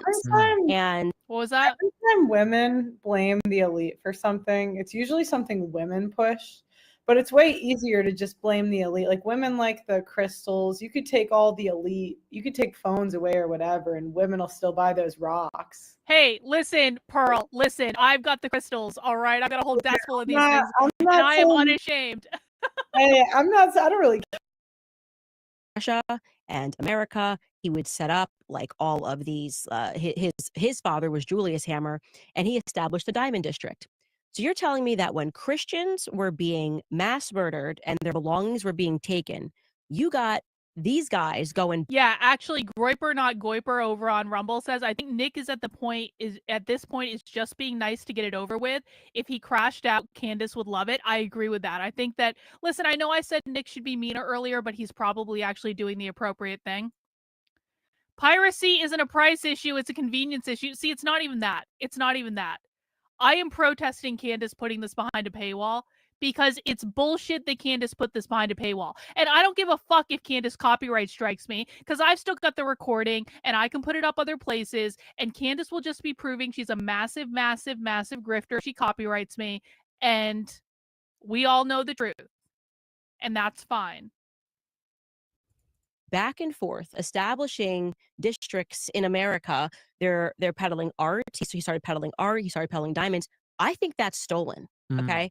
So if our American history is going to teach us that, like, like the reason they established Arm & Hammer's fortune is like they opened all these art galleries, it's stolen. You stole this from Christians that were being murdered and had all their stuff taken. We can apply that logic to what's happening in Palestine. Everyone thinks about, okay, it's very clearly what's happening is an ethnic cleansing. Where's all that stuff going? Are we going to in the future go, well, Palestinians just couldn't get ahead because, they're just not that smart. Fundamentally, if you look at the IQ of Palestinian, the reason why they got ahead is because they weren't that smart and the Israelis were just really smart. Or no, the Israelis. Hey, Candace, why don't you go visit Haiti? Can Candace go visit Haiti and then tell us? For 4 or 5 generations. And the older generation, that's they not don't have going to books. happen. They don't have words to put in the books. And I think that, it's a sad fact of the world, but it's something we have to deal with. And to me, that's the only conclusion that satisfies. And don't get me wrong, I get where you're coming from. I'm not, I'll give you an example. My family lived in Chicago for 4 or 5 generations. And my parents and my grandmother, they had a security firm in the city. They taught cops and security guards how to shoot their guns and gave them licenses and things like that. And almost all their clientele were black. And when I was growing up, this was impressed upon me at an early age. They always said the older generations in Chicago, when my grandmother was growing up in the projects, when my parents were running this business in the 80s and 90s, they said they were the most polite, the most pious, the most considerate. Right. Some of them couldn't read, though. They would come in and not be able to read, but they were less dysfunctional than my family. My grandmother, her mother had mental illness, and she would look outside the window in the projects and see a black family across the. Let's see. Am I going to attend the next AppPack? I went to the last one, but due to cancellation, I didn't get to meet you. I don't know, man. Nick's got to invite me to the next one. When is it even happening? I know that he's still probably tied up in a lawsuit with the venue from the last one, but if Nick invites me, maybe Nick doesn't like me anymore. I don't know. So I guess we'll see. I would certainly consider it. I loved the last AppPack. I had so much fun at the last AppPack. So I would probably be inclined to go, but I don't know. I don't know if I'm famous enough. I don't know if I've got enough clout. Oh, honey, you just got banned. I'm so sorry for you. I'm so sorry. Goodbye. Away, and they were sitting around the table holding hands saying grace, and it was an intact family. So I completely agree with you. So, obviously, there's a cultural destruction. Obviously, there's a cultural decline. But I think that was constant, even though the older generation was more genteel. I think that, honestly, that came from oppression.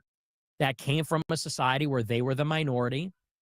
There was racism, there was abuse, there was segregation, and I think that made black people meek. And if you look, the out-of-wedlock birth rate started to blow up, not after Great Society in the late 60s, but in the 50s during the Civil Rights era.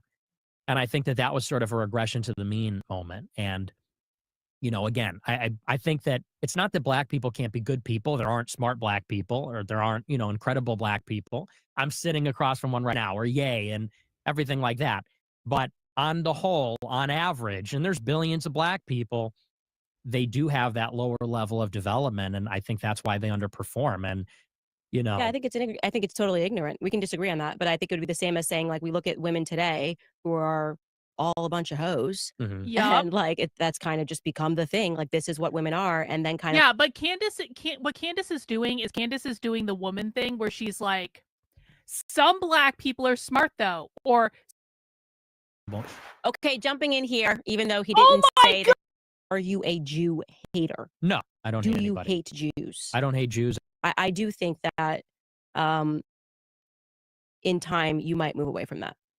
Okay, I'm open-minded. Doubt he's going to move Okay, so away you are from racist. that. You accept strongly that. doubt he's going to move away You from are that. anti-Semitic. I don't like actually using that word because even that is what I mean, like trickery, where it's like Semitic. Palestinians are Semitic. Right. So it's nothing more anti-Semitic than blowing up Palestinians.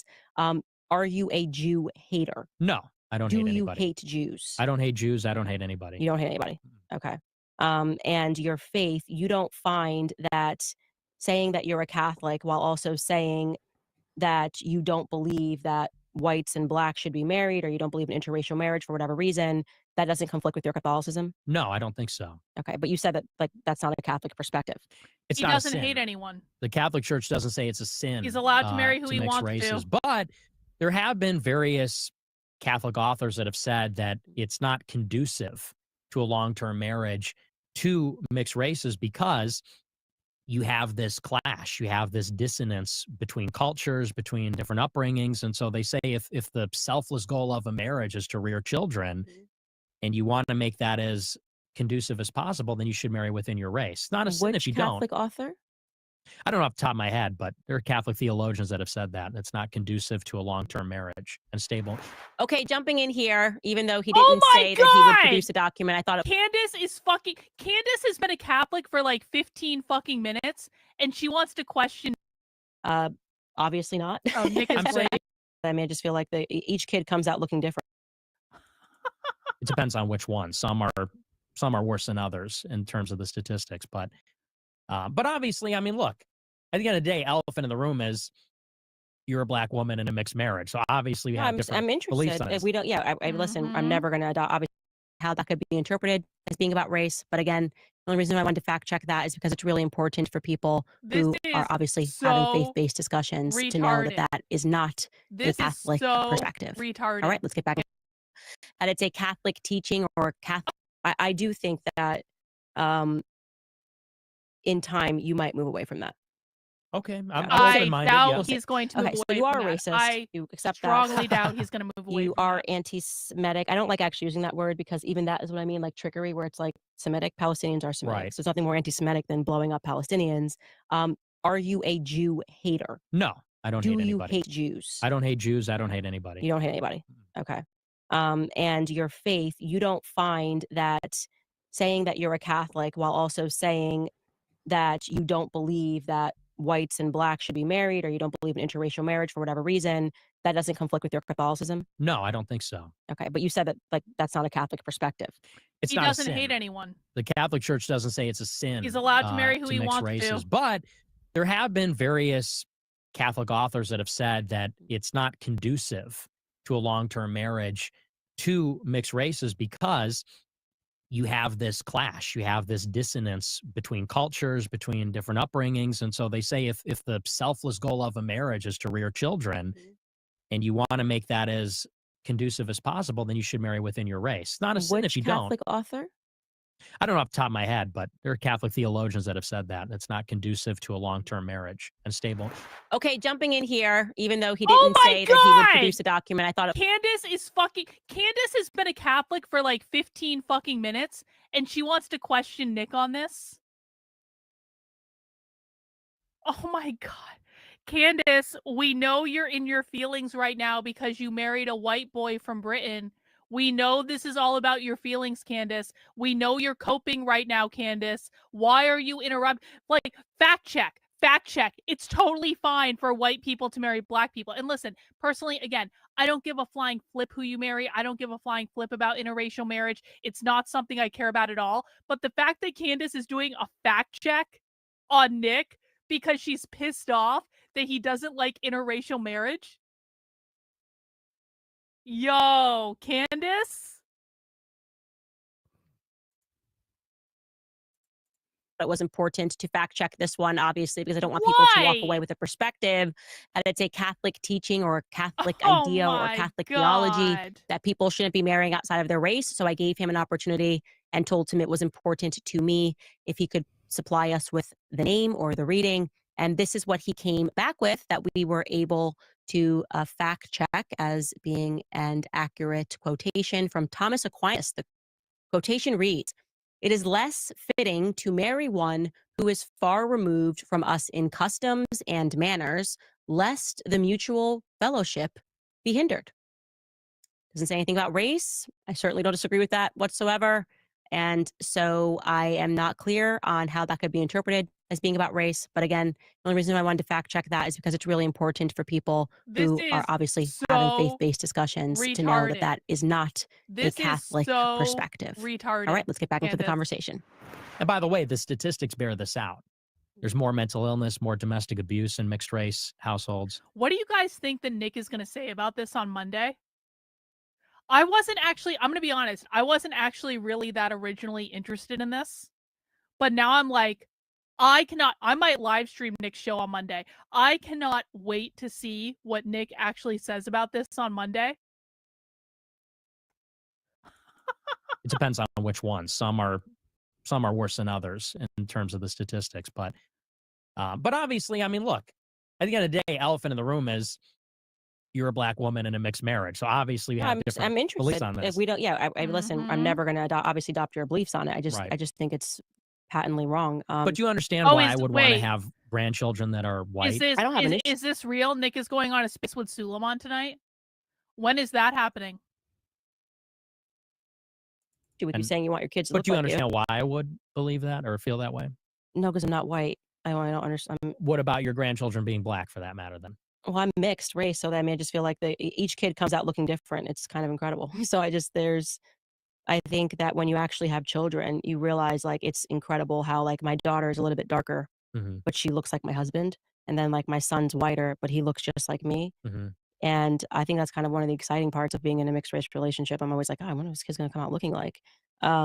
if you're saying that generations down, like 3 generations down, it'd be possible that you could just have all black kids or something, would that bother you? You'll probably be dead.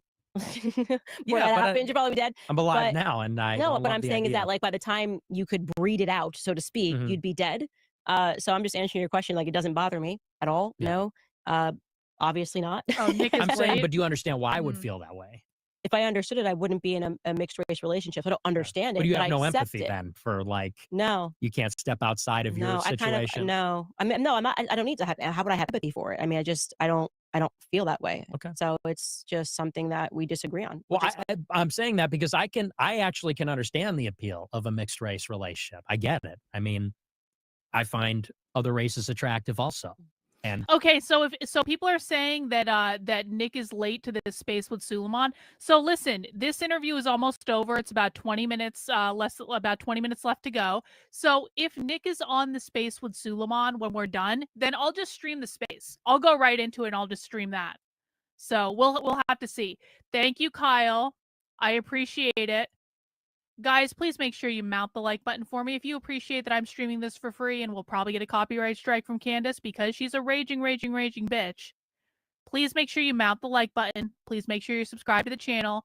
Thank you to everyone watching on Rumble, Xkick, YouTube, wherever you're watching. Let's keep going. you know, if I was in love with a person from another race, I would probably want to build a life with them also. But my values are not just who I'm in love with and things like that. It's also my heritage, my identity, my race. And, you know, I like the idea. It is important to me. My parents look a certain way. Their parents look a certain way. We come from a certain place. I like the unbroken chain. And I want my grandchildren and great-grandchildren. Taxi! Taxi! Let's start at the beginning, eh? All right, darling. To have a similar complexion. I want them to have similar hair. I want, you know, because these kinds of things, they echo. We're all connected, not just in time horizontally, but vertically across the generations. And so the idea that, you know, 2 or 3 generations down the line, one of my children Hey, thanks, bears Grimshaw. no resemblance to me at all. It's almost as if we're not related. It's almost as if I never existed. And there's something very disturbing to me about that. And I can understand why people are okay with that. You know, because people have various feelings about race. They say, I don't care about my race or whatever, but I do. okay, that's totally fine. And like I said, it's not a Catholic doctrinal perspective. Yeah. It's your perspective. You're entitled to it. You can marry whoever you want. That's the point. It's a free country. But would you make the argument that it should be legislative? No, I don't think it should be legislated at all. Okay. No. It's just your Okay, just so you guys know, I do have Suleiman's Twitter up, and so I can turn to space at any time. Obviously, we're going to listen to this, but if Nick goes into that space, can someone please let me know? perspective. Yeah. It's my value. Listen, I by the value it. way, you're allowed to have a type. That's one thing I don't personally care if people tell me I'm not attracted to black women, I'm not attracted to Spanish women, whatever it is. Nick is Do your attracted thing, to you know what black I mean? women. That's the reason why Allegedly. you're allowed to be you and I'm allowed to be me. Mhm. That's not the A point. question that I would ask you then is what is your dating life? I don't have a dating life. So you don't date. No. Do you have a perspective about who you want to marry? Do you intend to get married? I do. I do intend to get married and have kids. So where are you at on that? I'm trying to He doesn't get like women. prepared for that mentally. What does that mean? You're 26 years old. I like my life. I like being single. I like being a guy. I like what I like. I like reading books. I like doing my show. I'm a pretty antisocial person. And it's a big adjustment for a man to go from having a life where you can do whatever you want, go wherever you want, unaccountable, you know, everything like that, to then you have to be roommates with women and children. It's a totally different lifestyle. And for someone like myself, I'm a pretty eccentric and, you know, kind of out there person. I don't have a regular sleep schedule. I'm awake all night. I'm asleep all day. You know, and my sleep schedule's moving around all the time. I like to go out on drives all the time. The idea of, like, you know, my wife sending me out the door, okay, be home by 10, you know, call me and tell me where you're going. Or, you know, I go on a trip, I got to get the car seats and buy all the plane tickets and stuff like that. You know, it's kind of cramping my style. So I'm trying to get over that, I guess, but that's maturing. Yeah, I think you should probably mature on that point. I mean, what? Yeah, I know. I You wanna- got to tell me. I know. I want to go for drives. Like that would be something. I mean, if you are, do you attend the mass?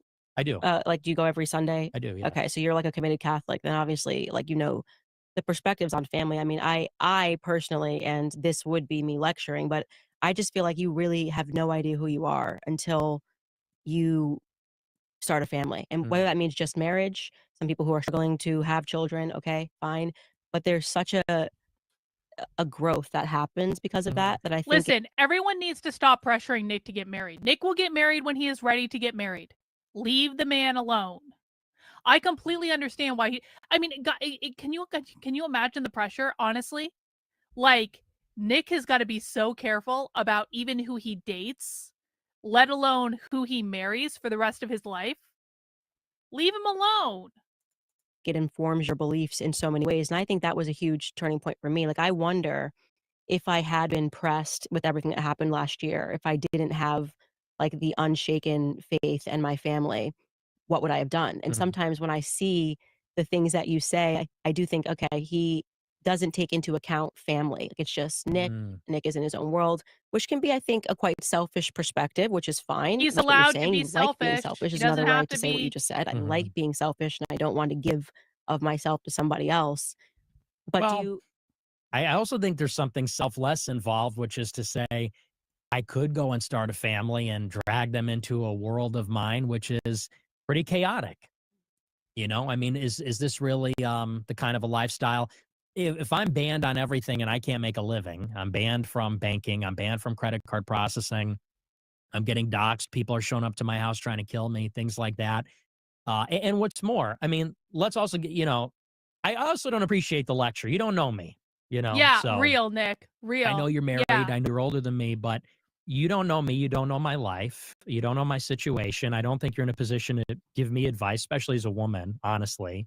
I don't think women, this is based. something in the right wing. We say we're anti feminist, and then women go around telling men what to do who are not their husbands. And, I don't Exactly. really I buy into agree. that ideologically, but that's besides the point. My life has been tumultuous from the very beginning. From the time I turned 18, people were coming for my neck and trying to get me. And I was kicked out of college. And then, once you're branded as an anti Semite before it became cool or popular, can't get a job, can't make a living, get banned from PayPal, all this kind of stuff. That's a very difficult environment to try to have a dating life. What do? I go out on Tinder, I go to a bar and I say, hey, I'm a neo Nazi Nick Fuentes that the ADL is Exactly. writing articles about every day. I'm going to start a dating profile on Tinder. People are going to screenshot that, mess with me in all kinds of ways. It's a very difficult predicament, actually, for me because I took on basically a huge sacrifice at the beginning. And I don't know that you really appreciate that enough. I I think that you're agree. somebody who, you had a career in politics for as long as I was fighting a battle. You were at Daily Wire with a contract. You're at Turning Point. You're making good money. You're doing book deals. She's You're married part to of a this thing British that I'm aristocrat. criticizing and paying a very heavy price for at a time when no one's saying those things, when it's very unpopular. And it's not to say that I'm a victim, because I did it willingly and I love it and I would do it again. But it is to say that, you and I have lived very different lives. Yup. And, True. it's easy, I think, for you to say you had your husband, have your kids, you got your ducks in a row, made quite a bit of money. Then you discovered the truth. And then you went out on a limb. And it's not to say you didn't make sacrifices and it wasn't a risk and it paid off. You're doing great now and I congratulate you. But with me, there was no calculation. I mean, I almost want to say I was 17. What's your excuse? I was Yup. 17 and I woke up and I went balls to the wall, bucket of ice cold water, as you say. I made a lot of enemies and maybe that wasn't wise. But I told the truth and I took on extremely heavy cost for my personal life. It basically has made it so that I can't have a personal life. I don't even have many friends. Forget about, dating women. I can't even really have a lot of male friends because there's such an incentive to Yup. betray me, to turn your back on me, because I like unironically, like I feel so bad for Nick. And I know it seems like, okay, he's obviously doing really well. He's highly relevant right now. His show's doing awesome. He has the groypers who love him and will do anything for him, but it's got to be so hard. He can't have a normal life. He can't have normal friends. He can't trust anyone.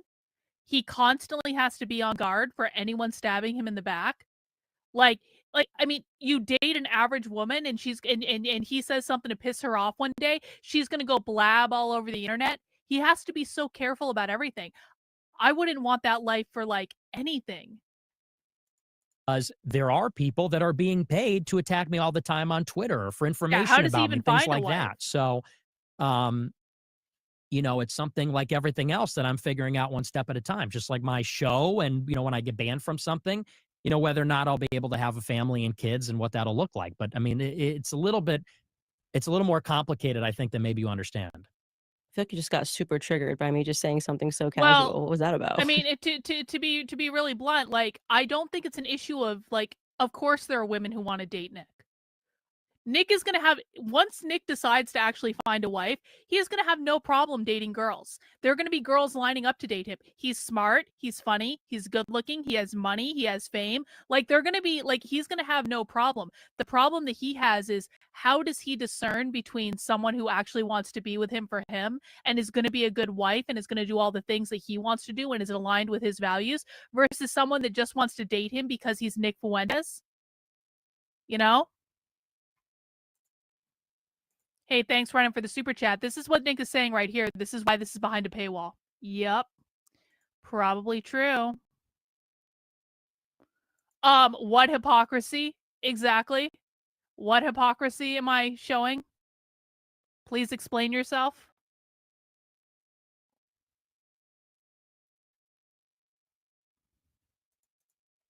See, I don't like, appreciate you're a that. woman. You're like, you're a woman. Duh. I mean, just like I was just having Are a you talking about conversation with you, just Candace? being like, hey, like you there's a lot of growth that comes from when you start a family. Like that's like it's a pretty cool thing to do. And I feel like you got pretty triggered there and got like a little upset. I don't know what I did there. I don't like that you say triggered. Well, you were a little bit I'm triggered. being candid. I'm being candid with you. And See, this is why. This is like Nick is actually having a human moment. I actually appreciate that Nick had this moment in this interview. He's having a human moment with Candace where he's like, listen, bitch, it's actually really difficult to be in my position for reasons X, Y, B, and Z.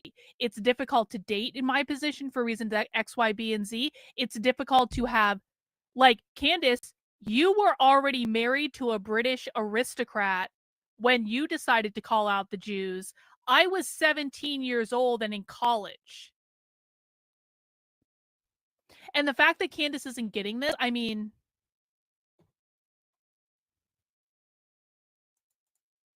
oh, a woman does shit's like, okay. You're talking about my personal life. You're talking about my personal we're life. having a conversation. I talk to tons of people about their personal lives. Like, why do you feel like that wasn't a line of attack, Nick? I know it wasn't a line of attack. So why you kind of responded like you were just attacked? Because you're giving me this lecture, giving me this advice about things and telling me, you know, you don't know who you are and all this kind of stuff. I said that when people start families, it does commute your perspectives a lot. And sometimes when I see these clips of you floating around or certain things that you do or say, You said it I'm does. selfish. It does. Yeah, but you Yeah, admitted you were selfish. and I just don't really You said I don't appreciate want to. What is the? What are you he's talking about? allowed You to just be said selfish. that the reason that you didn't want to have a family when I asked the question or didn't start a family, you said was because I like to drive alone in my car. I don't really. Bro. For the record, I am married and I've been married for almost 14 years. So, rein it in. Want to have to come home and have to deal with roommates, as you referred to. I've been children, a married wife. for longer than Candace has. You want to stay selfish. You want to, you want to be in your own world. That's a fair assessment. I said that in terms of my development, I'm trying to get over some of those aspects. That is selfish, right? I mean, is that fair assessment? I think that's You want judgmental. I think that's a judgmental way to selfish. look You at want to spend time with yourself. You don't want to invite people into your space. I think I used that word exactly as it should be Okay, used. well, and I'm explaining why there's multiple aspects to it too. It's not just as That's simple fine, as but that. acting like I tried to offend you when I just I'm not gave saying you you a tried word to to use. I definitely Look. did not try to offend you when I was asking you about family. You ask people about themselves. Okay. That's for the same reason that I asked you about what you were up to in high school and what your priorities were, what you were doing in college. It's because it's a natural point. You're 26 years old. Mhm. People are going to ask you, okay, you have all these perspectives. You're saying people a very natural transition. You're talking about the fact that you don't believe people should interracially marry, correct? Yeah. I think it's pretty fair to then move on to the discussion and ask you about marriage. There wasn't some like trap there. Yeah, no, and I don't think that. Hey, thanks for the super chat. Nick is a trailblazer. Kansas stands in the trail Nick has already walked years ago and then tries to lecture him. Yeah, I mean, I think, and there's no humility on the part of Candace to like understand that at all. It's like, this is part of the reason that even though I don't agree with Nick on everything and I get annoyed at the grapers sometimes, that's all true. But like, Nick has taken so many fucking arrows in the back. And for Candace to have no respect for the amount of bullshit that Nick has had to endure, and the fact that, like, bitch, this is my YouTube channel. I am the queen fascist bitch of my YouTube channel. This is also perfect freeze frame number 4 on Candace. I'm like knocking it out of the park with the Candace freeze frames today. I don't have to show humility to Candace. I really don't. And neither does Nick, by the way. We owe Candace nothing. Candace owes Nick no consideration, then guess what? We owe Candace nothing.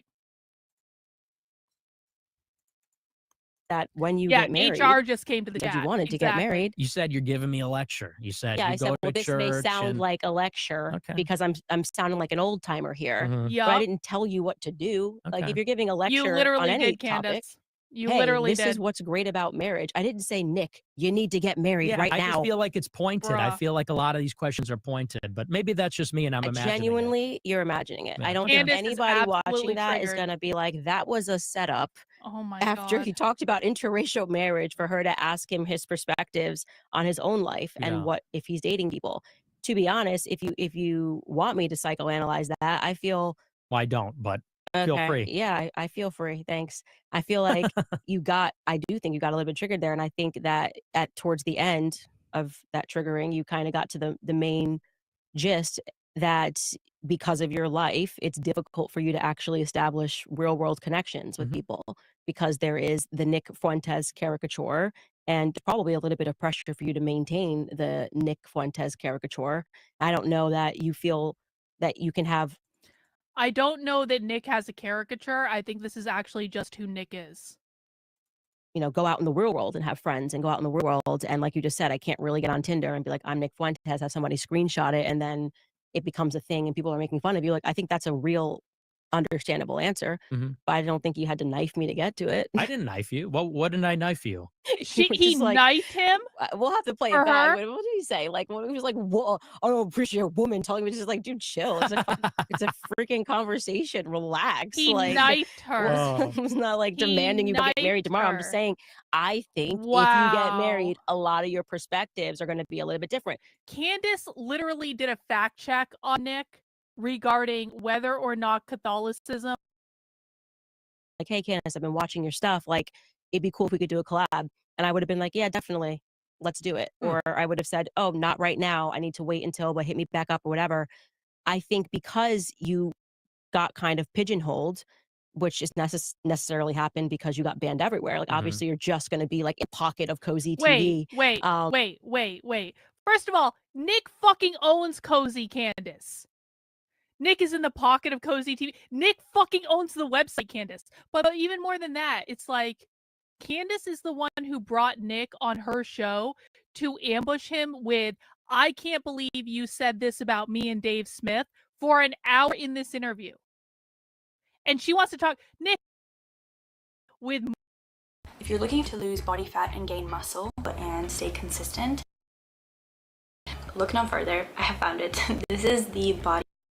Most women in the world. Just listen, do me a favor. Why don't you shut the fuck up and try very hard not to say something else stupid for the entire rest of this stream? Okay, it's only 3 minutes long. I know it's going to be a big challenge for you, but can you please, are you Jewish? Hang on. Are one in the chat if you think this person is Jewish, 2 in the chat if you think this person is definitely not Jewish. Let me know. Oh, Becoming Brigitte is getting a season 2. Well, that'll be fun. All right, let's finish this up, and then we'll tune into that space and see if Nick is talking yet. Just suddenly pick up the phone and try to learn everything about this guy. It doesn't matter to me. It doesn't impact my life. Mhm. And I don't think the world owes you anything. It happened to you for a reason, and you got to just try to make the best of it, you know? Yeah.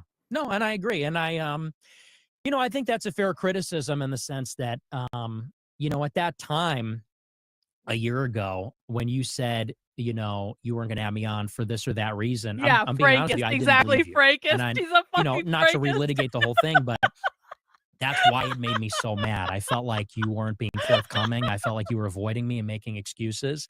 And you're right. You know, in my whole career, I've been doing this 8.5 years now or something like that. That has been the repeated default, is just getting stabbed in the back, getting thrown under the bus, people sneak dissing me, doing the bare minimum. You know, like Dave Smith, he did a show with me and then wouldn't call me Hitler. And then he's like, you know, this guy, you know, he felt like I owed him something. All I did was disagree with him. And he said, you know, but I stuck up for this kid. It's like, well, you did a show with me and you didn't call me Hitler. I feel like you are entitled to honest and dignified treatment.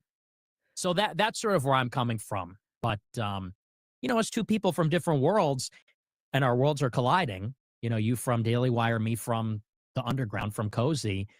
We do The have, I think, these underground. misunderstandings and Nick is from the miscommunications, and it's good underground. that, you know, we could sit down and Like the speak honestly tunnels. about it and, you know, be able to Yeah, level with Nick each is other. the dinner guest. I think, and just to, in closing here, just I want to challenge people that if you think somebody is the most evil person in the world, man, just have the conversation. Like it's pretty simple to sit down and have a conversation, and not to allow ourselves to think that people are Wow. irredeemable when you don't even know their backstories. So Wow. lesson learned. I got to stop here because baby is hungry. So Oh, well, gotta stop there. Absolutely. Yeah, all right, where is he? Bring him.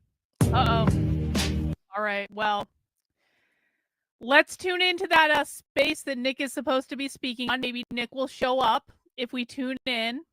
Oh, I don't know what it is. And then going after that girl, Casey, like she said, that's messed up. I don't blame her. You want to make $2? It is what it is. Like Casey said, you know, you got to make your money. It's totally fine. But to go after someone like that and hit your bitch during this entire debacle, she Mhm. was triggered because his views trigger her. And then she had the nerve to call him triggered when she's pressing on his personal life. If he pressed on her personal life, her weird mixed race marriage with a guy that she met after like a week or something like that, some bajillionaire prince of England or something like that. This is weird. That's all crazy. What's going on with you? Hey, Candace, why were you making money off of Ben Shapiro riding the Gray Train, pretending we don't exist for all these years when we've been the top comments and all your replies everywhere? Why is that all the case? But he wasn't even attacking her like that, pressing on her, and she still treated him like this, and then deceptively edits it, puts it behind the paywall. She's striking smaller content creators over it. Mio is Every all single of part us of this was just right now. nasty. There was a nasty hit job. You'd expect this from a leftist, and all the views she expressed. We don't, with you Ian Malcolm. were He threw me leftist under the bus views, and set just me up. using different language. That's all I really wanted to say. But thanks for letting me up. I appreciate the opportunity. Yeah, I got a few Don't questions leave, on Mio. what you Keep said, talking. You're doing so good. A couple of things. So first of all, in terms of you mentioned about the personal life. I mean, if you look at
So, guys, this is how we bring this episode to a close. That's the video I wanted to share with you guys. Candice Owens interviewed Nick Fuentes. These are two conservatives. Candice will be your pro-conservative, and Nick Fuentes being a very radical conservative. So that's the interview I wanted to share with you. And so we call it a day. Yeah. Looking forward to see you on the next week. Let me end this video here.